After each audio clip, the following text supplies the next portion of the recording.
Hello, je suis Aline, coach business chez The Bee Boost.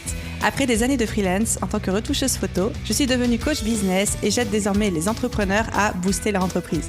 Si vous êtes à la recherche de stratégies, d'astuces, de retours d'expérience, de partage et d'une bonne dose de bonne humeur, vous êtes au bon endroit. Dans ce podcast, seul ou avec mes invités, je vous partage tout pour vous inspirer au quotidien, vous aider à atteindre tous vos objectifs et faire en sorte que vous puissiez développer le business de vos rêves. Alors, installez-vous confortablement et c'est parti pour l'épisode du jour. Hello à tous, j'espère que vous allez bien et bienvenue dans l'épisode 278 du podcast Je peux pas, j'ai business.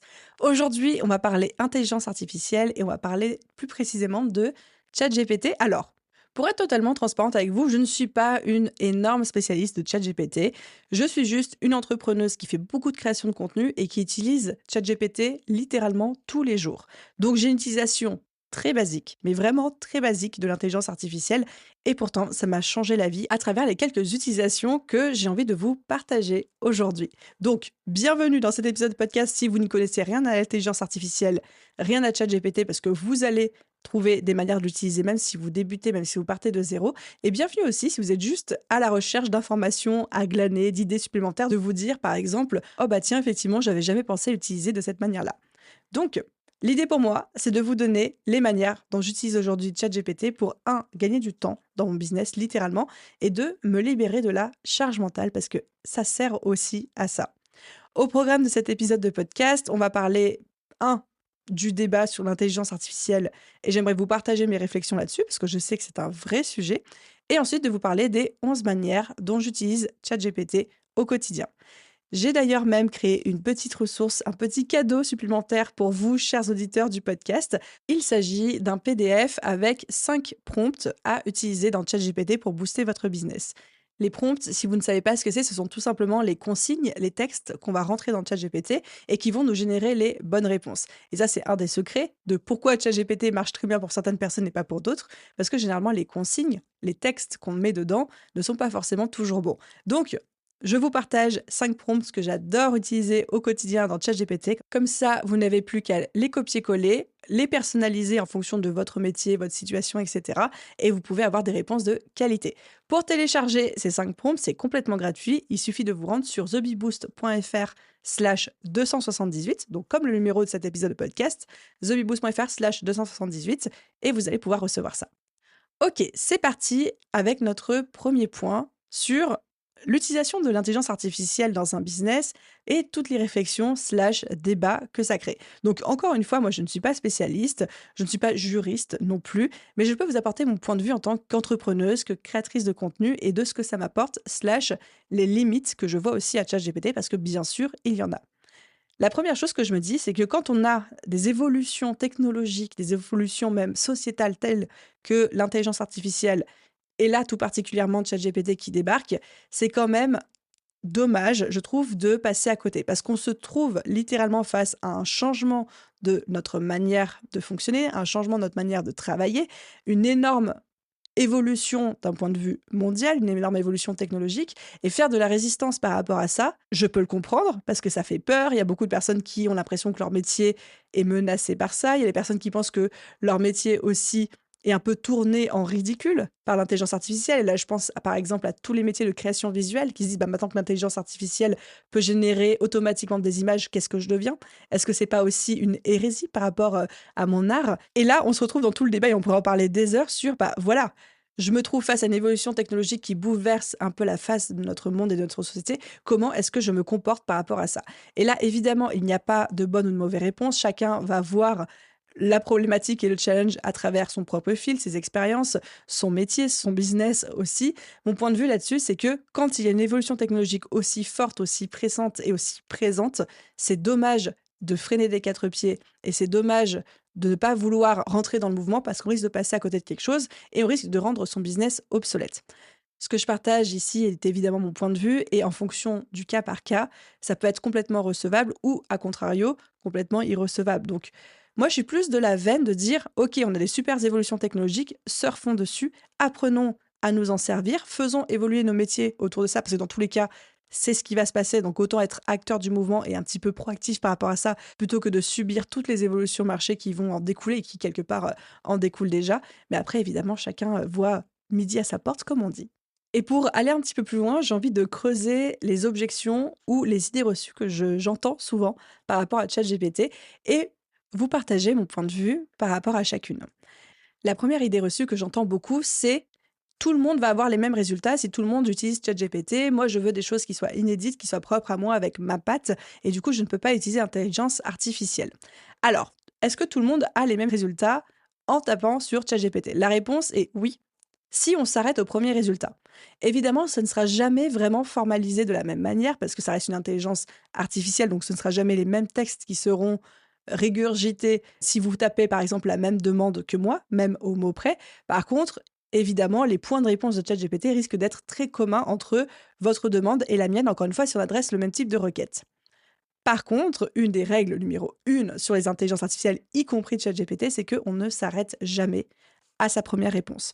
Jamais, jamais, on lui pose une question, puis on se contente de la première réponse. On va toujours creuser, on va toujours lui demander de reformuler, on va toujours lui demander d'aller plus loin, on va toujours lui demander d'affiner en fonction de ce qui est important pour nous. Exemple, si je donne à ChatGPT la consigne de me rédiger un email de vente, il y a fort à parier qu'il va me faire un email très générique que je pourrais retrouver à peu près chez n'importe lequel d'entre vous si vous tapiez la même requête. Par contre, si je lui demande de me générer un mail de vente et qu'ensuite j'affine en fonction de mon ton, je lui dis: bah là, j'aimerais que ce soit plus amical. Là, j'aimerais qu'on mette plus l'accent sur tel bénéfice. Là, j'aimerais qu'on passe au tutoiement. Là, j'aimerais plus d'humour. Là, j'aimerais que tu me suggères des gifs à intégrer à mes emails. Là, j'aimerais qu'on raccourcisse cette phrase. Là, j'aimerais qu'on axe plutôt ça sur tel argument de vente. ChatGPT va affiner au fur et à mesure ses réponses. Et finalement, je vais me retrouver avec un résultat qui non seulement sera beaucoup plus qualitatif, mais aussi beaucoup plus personnalisé. Donc, règle numéro 1, on ne s'arrête jamais à la première réponse de ChatGPT, on va toujours chercher à affiner.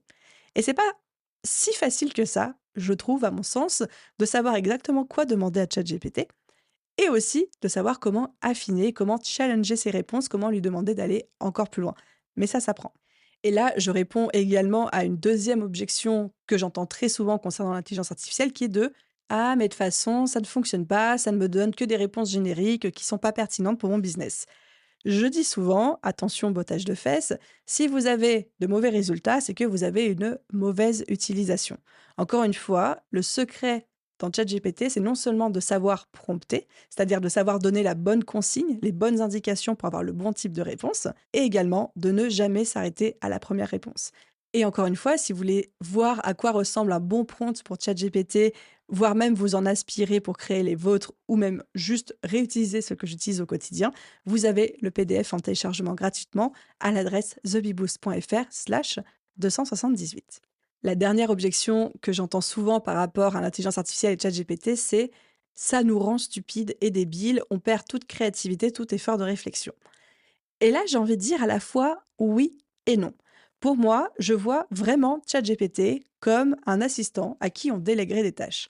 Aujourd'hui, quand vous voulez déléguer une tâche, ce n'est pas parce que vous déléguez quelque chose que ça veut dire que vous êtes stupide et débile et que vous n'êtes pas en capacité de le faire vous-même.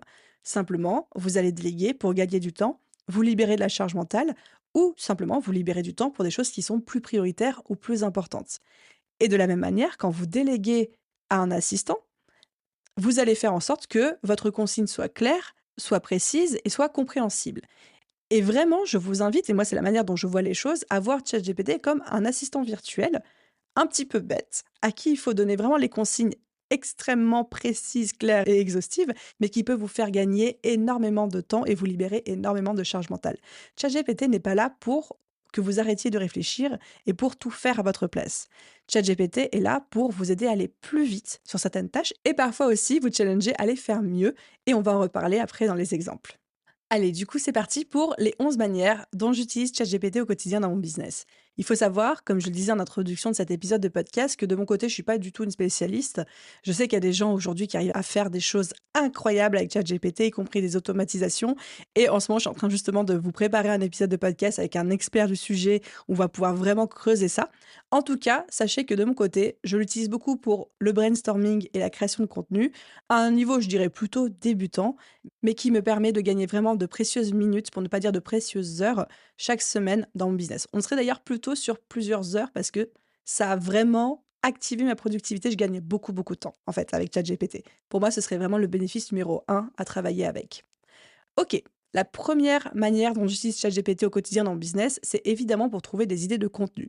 Mais là, comme je vous le disais, je ne m'arrête pas juste à lui demander: «OK, trouve-moi des idées de contenu pour les entrepreneurs», parce que sinon je vais terminer avec les mêmes idées que tout le monde. Par contre, j'ai un prompt, c'est-à-dire une consigne toute prête que je copie-colle à chaque fois, qui décrit mon business. Je dis: «Bonjour, je m'appelle Aline, j'ai un business qui s'appelle The Bee Boost. Voici qui est ma cible, voici quels sont les challenges de ma cible, voici quelles sont les 3 problématiques principales de ma cible, voici les offres que j'ai, voici le podcast» et je lui présente un petit peu mon écosystème. Ce prompt fait, je crois, entre 20 et 30 lignes. Il est très détaillé, mais l'avantage, c'est qu'à chaque fois que je m'apprête à utiliser ChatGPT, je rentre ce prompt dans un premier temps et ensuite, je lui donne ma consigne et mon besoin. Ce qui fait que déjà, il se met dans la peau et dans le contexte de mon entreprise et de mon client idéal. Donc ça vaut le coup parfois de passer 20-30 minutes à écrire ce prompt de base, à écrire ce résumé de base qui déjà va pouvoir aider ChatGPT à se mettre dans vos baskets. Donc généralement, je lui donne ce prompt-là et je lui dis ensuite: «Trouve-moi des idées de contenu pour mon compte Instagram autour des piliers ou des idées suivantes». Et ce que j'aime dans le fait d'utiliser ChatGPT pour trouver des idées de contenu, c'est que ça reste des idées, mais la manière de les nommer, la manière de les aborder, ça peut être purement vous et votre patte. C'est assez rare que je demande à ChatGPT de m'écrire les contenus ou de me rédiger les contenus ou bien même de me structurer les contenus. Je me contente d'avoir les idées et ensuite la structure, et cetera, ça je le fais assez facilement de moi-même. Par contre, ce que j'adore faire avec ChatGPT, ça c'est ma deuxième manière, c'est de l'utiliser pour challenger ou compléter une idée de contenu. Une fois sur 2, quand je crée ces épisodes de podcast, par exemple, pour le podcast Je peux pas, j'ai business, ce que je fais, c'est que je prépare la trame sous forme de grands titres, de sous-titres, de bullet points à chaque fois pour chaque partie. Et ensuite, je copie-colle ça dans ChatGPT, évidemment avec le prompt de base dont je vous ai déjà parlé. Et ensuite, je lui dis qu'est-ce que j'ai oublié ou qu'est-ce que je pourrais aborder d'autre comme angle dans cet épisode de podcast pour le compléter, le rendre plus intéressant. Et très souvent, dans les idées de ChatGPT, il y a des angles de réflexion ou alors des astuces supplémentaires auxquelles je n'avais même pas pensé. Et donc, je trouve qu'utiliser l'intelligence artificielle pour challenger une idée de contenu ou pour la compléter peut être extrêmement bénéfique et peut même aider votre contenu à gagner en valeur ajoutée. Troisième manière dont j'utilise beaucoup ChatGPT au quotidien, c'est pour trouver des citations. Figurez-vous que j'adore mettre des citations de partout, que ce soit dans les newsletters que je vous envoie chaque semaine, que ce soit par exemple dans mon canal sur Instagram, que ce soit dans mes contenus de formation, par exemple avec la BSB Academy. J'ai toujours besoin de nouvelles citations. Comme je lis énormément, j'en relève beaucoup dans les livres, mais très souvent, quand j'ai besoin de citations sur un sujet spécifique, je demande à ChatGPT: trouve-moi des citations sur la productivité avec leurs auteurs, très important de préciser. Et là, il me sort 20, 40, 50 citations et je peux piocher celle qui me paraît la plus pertinente. Auparavant, c'est une recherche que je faisais plutôt moi de mon côté avec Google, Pinterest, mais là, ça me fait gagner un temps extraordinaire de juste poser la question à ChatGPT. Par contre, et là je mets juste un petit bémol, dès que vous avez une citation qui vous parle, vous dites OK, je vais la réutiliser avec son auteur, faites juste un copier-coller de cette citation dans Google pour vous assurer qu'elle est bien de cet auteur-là. J'ai remarqué que parfois, surtout quand on demande à ChatGPT 50 citations différentes, qu'il avait tendance à pas mettre tout le temps le bon auteur pour la bonne citation. Ça fait partie aussi des failles de l'utilisation de ChatGPT, donc toujours backuper, mais ça vous prend littéralement 3 secondes, vous copiez-collez la citation et son auteur et vous voyez est-ce qu'il y a des résultats qui sortent ou non. Quatrième manière dont j'utilise ChatGPT au quotidien, et j'adore ce hack, j'adore cette astuce, c'est que je lui demande souvent de m'aider à trouver des acronymes ou des méthodes. C'est quelque chose que j'utilise énormément dans mes contenus parce que, un, pédagogiquement parlant, c'est hyper intéressant et marketingment parlant, ça apporte une énorme valeur ajoutée. Un acronyme, qu'est-ce que c'est pour ceux qui auraient un doute et qui ont du mal à se reconnecter à leur bac L?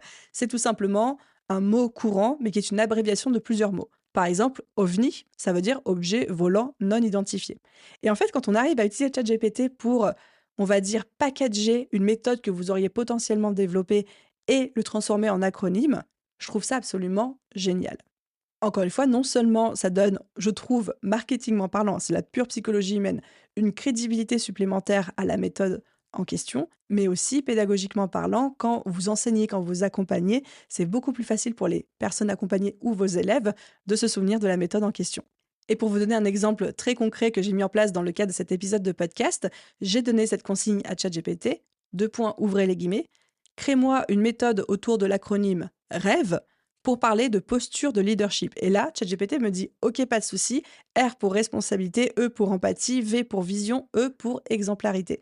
Et donc, en quelques mots, plutôt que de me creuser la tête, parce que c'est ce que je faisais avant manuellement, en quelques secondes seulement, j'ai un super acronyme que je peux réutiliser comme étant soit le squelette, la colonne vertébrale de tout mon accompagnement, soit ma méthode personnalisée, qui est celle pour laquelle je deviens connue et sur laquelle j'appuie tout mon contenu, par exemple, soit juste un acronyme au sein d'un de mes contenus pour faciliter la compréhension et, on va dire, la pédagogie, la rétention d'informations chez les personnes qui vont consommer ce contenu. Donc là, je suis partie du mot en question et j'ai demandé à ChatGPT de me construire la méthode autour. Mais vous pouvez aussi très bien dire: «Hello, je suis par exemple créatrice de contenu dans la pâtisserie. Je suis en train de créer une formation pour apprendre aux gens à faire leur pâtisserie végane à la maison. Voici les piliers de contenu de ma formation. Quel acronyme est-ce que je peux utiliser pour résumer cette méthode?» Et là, ChatGPT va vous suggérer des acronymes. Donc vous avez 2 manières de procéder. Soit vous partez d'un mot déjà défini à l'avance et vous lui demandez de vous construire le vocabulaire et la méthode autour de ça, soit vous partez du vocabulaire et de la méthode et vous lui demandez de vous trouver l'acronyme. Donc ça, c'est une petite utilisation, on va dire, assez précise de ChatGPT, mais où je le trouve hyper efficace en gain de temps parce que encore une fois, auparavant, j'utilisais déjà beaucoup les acronymes, les méthodes de ce type. Par contre, je passais des heures à consulter des dictionnaires de synonymes pour trouver un acronyme convenable. La cinquième manière dont j'utilise ChatGPT au quotidien dans mon business, c'est quelque chose d'un peu personnel, mais vous allez voir, ça me fait gagner tellement de temps et ça me libère tellement de charge mentale que finalement, ça a aussi des répercussions et des bénéfices business. J'utilise souvent ChatGPT pour me faire des menus et la liste de courses associées pour ma semaine. Et je pousse parfois même le vice encore plus loin en lui disant: voilà exactement ce que j'ai dans mes placards et dans mon frigo. Crée-moi la liste de menus pour la semaine et si besoin de compléter, crée-moi la liste de courses associées. Et je peux même creuser encore plus loin en lui donnant des spécificités très précises du type, il me faut un régime sans gluten, sans lactose, anti-inflammatoire, avec, tant de grammes de protéines par repas. Je peux lui demander ce que je veux. ChatGPT est hyper, hyper doué pour faire ça et encore une fois, c'est un gain de temps extraordinaire. VS, essayez-vous de jouer au Tetris de ce que vous avez dans les placards, dans le frigo et d'essayer d'en créer des menus pour la semaine. Donc encore une fois, gain de temps, libération de charge mentale énorme. La sixième manière dont j'utilise beaucoup ChatGPT, c'est de traduire un texte tout simplement. Il y a plein de moments où je trouve, on va dire, soit des résumés, soit des textes ou des choses comme ça que j'ai besoin de traduire en français, auquel cas, juste je vais les copier en ChatGPT en lui disant: «Traduis-moi ça en français» ou parfois même dans le sens inverse: «Traduis-moi ça en anglais». Et ça m'amène aussi à ma septième manière dont j'utilise beaucoup et souvent combinée à cette sixième manière, c'est d'en faire un résumé. Très souvent, lorsque je récupère par exemple un transcript, une retranscription ou un long texte en anglais, je peux lui dire non seulement traduis-moi le texte et fais-en moi un résumé de 100 mots, 150 mots ou un résumé court, ou alors juste récapitule-moi ce texte en 10 bullet points et en français. Et là, ChatGPT fait un travail merveilleux également. Pareil, gros gain de temps. La huitième manière dont j'utilise beaucoup ChatGPT, c'est pour trouver des analogies, des métaphores et des exemples. Très souvent, dans mon travail de formatrice ou même de coach, d'accompagnante, j'ai besoin de trouver des métaphores, des analogies, des exemples pour illustrer mon propos parce que j'ai remarqué que généralement, j'avais pour chaque point que j'avais besoin de transmettre et d'enseigner, besoin de trois approches. La première étant la théorie, la seconde étant une métaphore et la troisième étant un exemple. Et quand on arrive à avoir théorie, métaphore et exemple sur un point qu'on cherche à transmettre, à enseigner, c'est quand même beaucoup plus efficace. Donc je fais toujours très attention à avoir un petit peu ces 3 points pour chaque élément que je cherche à enseigner. Mais souvent, eh ben, on tombe un peu en panne d'inspiration en termes d'exemples, de métaphores ou d'analogies, auquel cas ChatGPT peut être un allié vraiment, vraiment très précieux. Je lui demande juste, bah, trouve-moi des métaphores ou trouve-moi des analogies pour transmettre tel concept ou telle idée. Et parfois, s'il part dans des choses un peu trop expertes, je n'hésite pas à le recadrer en lui disant: «Trouve-moi des métaphores compréhensibles par un lycéen» ou encore compréhensibles par un adolescent de 14 ans. Et parfois de lui donner ce cadre, ça l'aide vraiment à vulgariser un concept qui pourrait parfois être perçu comme un peu trop abstrait ou un peu trop complexe. La neuvième manière dont j'utilise ChatGPT au quotidien, c'est pour me donner des conseils ou des astuces face à une situation donnée, parfois un petit peu problématique, où moi-même, soit je n'ai pas forcément d'idée sur comment traiter la chose, soit je me dis: ah bah j'aimerais bien un œil extérieur ou un avis extérieur. ChatGPT est extrêmement doué pour faire ça. Exemple numéro 1, quand j'ai un client qui me fait un retour un peu problématique ou qui me fait part d'une situation problématique, moi j'aime bien de mon côté réfléchir à mes propres solutions, mais aussi mettre ChatGPT dans la boucle où je me dis, bon bah voilà mon problème, voilà ce que le client m'a dit, ce qu'il m'a partagé, voilà la réponse que j'avais envisagé de lui faire, qu'est-ce que tu peux dire par rapport à ça, quelles seraient les pistes supplémentaires, comment est-ce que je pourrais affiner ma réponse et vraiment l'aider comme assistant customer care quelque part. Un autre exemple que j'ai rencontré il y a quelques semaines, c'était pour l'entreprise Postadem, qui est donc ma seconde entreprise. J'avais envie de relancer le podcast sans, moi, me charger avec un podcast supplémentaire à créer, à animer, et donc tout le contenu et tout son côté chronophage qui viendrait potentiellement s'ajouter dans mon emploi du temps. Et je me disais, est-ce qu'il n'y aurait pas manière de créer un podcast sans hôte ou sans que ce podcast soit rattaché à l'identité d'un hôte ou d'un animateur spécifique? Et donc, j'ai commencé à avoir quelques idées, mais je suis aussi allée dans ChatGPT, je lui ai rentré la situation, donc je lui ai parlé du rachat de Postadem, du fait que j'avais déjà un podcast, du fait que je souhaitais développer un autre podcast tant que ça me prenne plus de temps et que ce soit rattaché à mon image, que je ne voulais pas non plus que ce soit dépendant de l'image de quelqu'un d'autre pour plein de raisons que je lui explique. Et je lui ai dit, bah, quelles sont les pistes, quelles sont les solutions, qu'est-ce que je pourrais faire comme concept de podcast qui répondrait à tous ces critères. Et ChatGPT m'a donné vraiment de super insights et de super idées sur lesquelles je pense potentiellement que je vais m'appuyer. J'arrive à la 10e manière dont j'utilise ChatGPT pour m'aider au quotidien. Celle-ci est très spécifique, mais je pense que ça va en inspirer certains d'entre vous. C'est que je m'en sers beaucoup aussi pour créer des quiz.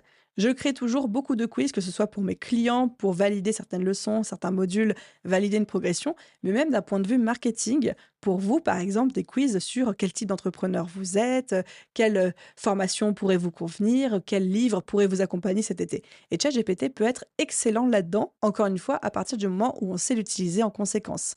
On peut lui demander quels seraient les résultats possibles, donc les outcomes possibles, quelles seraient les questions qui pourraient mener à ces outcomes, et lui demander de brainstormer avec nous sur quel est le meilleur quiz marketing, de vente ou pédagogique à proposer soit à vos clients, à vos prospects ou à vos abonnés sur les réseaux sociaux. Donc ChatGPT est extrêmement bon dans tout ce qui est l'analyse, la logique et la construction d'un contenu type quiz. Donc j'espère que ça vous inspirera aussi.